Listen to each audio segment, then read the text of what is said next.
You mentioned that there shouldn't be a separation between fields. However, in your own writing, you do make a distinction between PTA and DTA.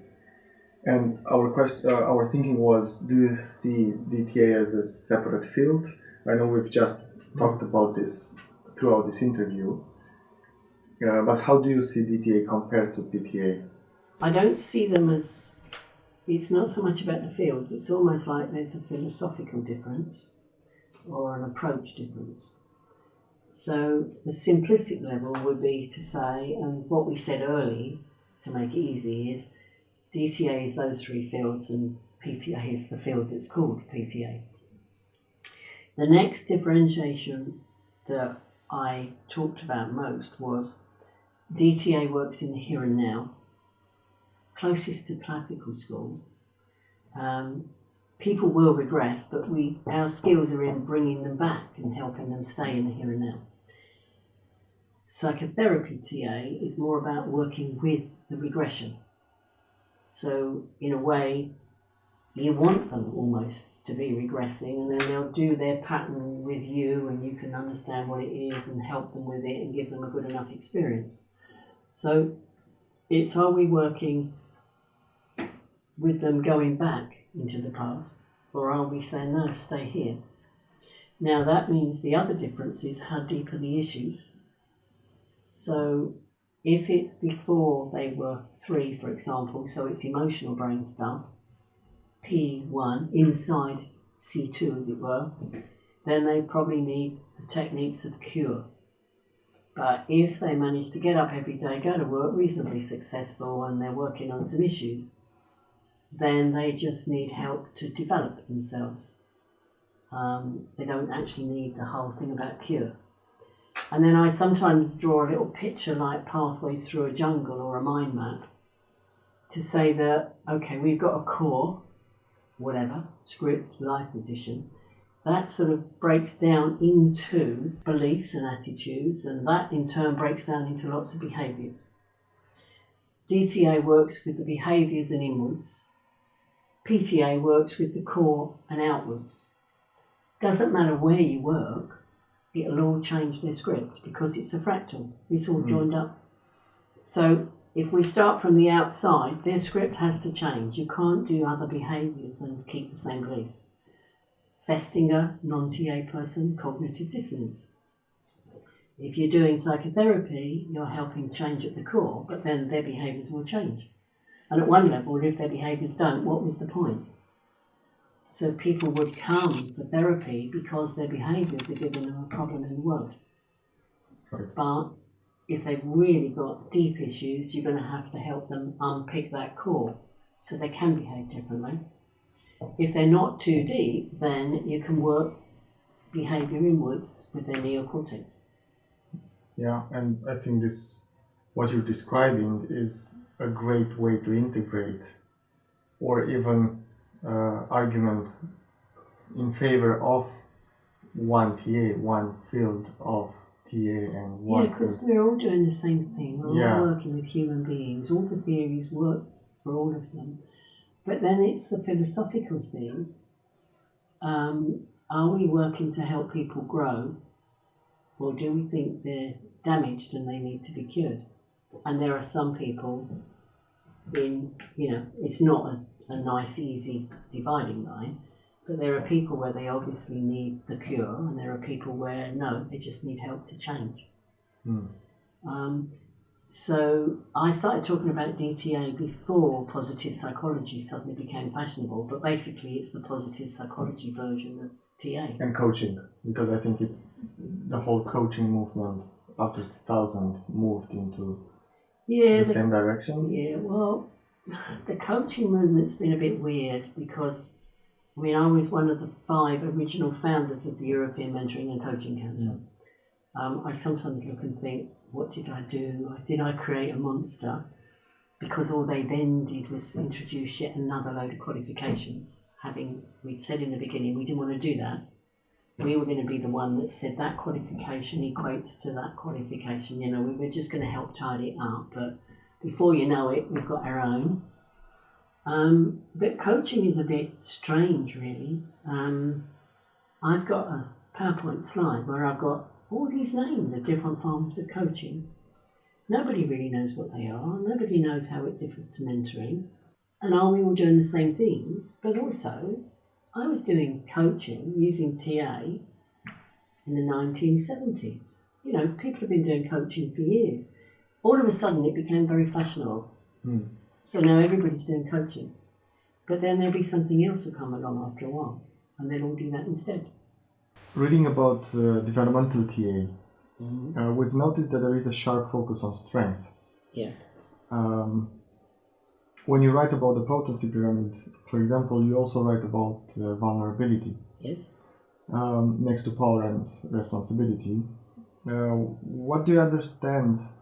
So how do you understand the place of vulnerability to be in developmental TA in general? Because we somehow, and it was a common impression among our colleagues that we worked on the interview, that it's not really very much used or talked about. What vulnerability? Yes. Oh, Yes. okay. And I think it also touches on a sensitive topic that we have, that we don't really see it in organizations used that much. Oh, I'm a bit puzzled by that, because to me, psychotherapy TA is all about vulnerability and sort of emotions people don't want to have, and shame and things like that. There's probably not enough about seeing it as normal and healthy. But for me, it's a strength. So when I put it on the potency pyramid, it's the ability to own your vulnerability I'm talking about. So it's the ability to be able to say, I need help, I am vulnerable. It's the strength. Now, at one level, all psychotherapy clients have already done that. The very fact they come to see us, they've already said, I'm owning my vulnerability, I need help. So I'm a bit puzzled that colleagues might think it's not there, because it's there all the time. Yeah, I think it's very much related to the developmental TA, because in the psychotherapy TA, I think it's quite widely used. And the question is, how is it used in the developmental TA school or approach? Well, it isn't used, is it? It's what people have got. It's like they have got power, they have got responsibility, they have got vulnerability. It's just a fact of life. So the point of the potency pyramid was about, you own that. You know that's what you've got, and you have to choose consciously what you're going to do about it. Now, I'm also aware that the potency pyramid is partly because I like to play around with donkey bridges, so I know there's AC Choi's version of it as well, but it sort of annoyed me that they didn't start with the same letters. It's like, if you're going to do it, you know, it's persecutor, rescue, victim, you have to have a P, an R, and a B. So part of it was playing with that. Part of it was that visually you send really strong messages more than the words. So if you leave the diagram the same, and everyone already knows the drama triangle, that's the strong message that it's still the same thing, just with some different words on. So I flipped it, and that's why I had to call it a pyramid, because I didn't want to call it a triangle. So some of that was just having a bit of fun with it. Some of it was realising visuals are really powerful. So it's like on the script matrices. The fact that Byrne drew the lines going right in really reinforced that my parents put this in me. The fact that Holloway said, don't make the lines touch because it's an interpretation, I thought was great. And then I lifted off Holloway and said, and put them in dotted lines as well, because a lot of them are ulteriors. Some of them are actually said, but even then you still interpret what it means. And then I did the autonomy matrix, so I said, why don't we put the little person up above? And the grown-ups, actually most grown-ups want to help you do more than them. Yeah. Yeah, and then there's obviously the other models where you put them side by side. But to me, To me, that doesn't quite fit if you've got a little child, because a little child isn't side by side with the parents. The parents are either going to push them down or they're going to lift them up.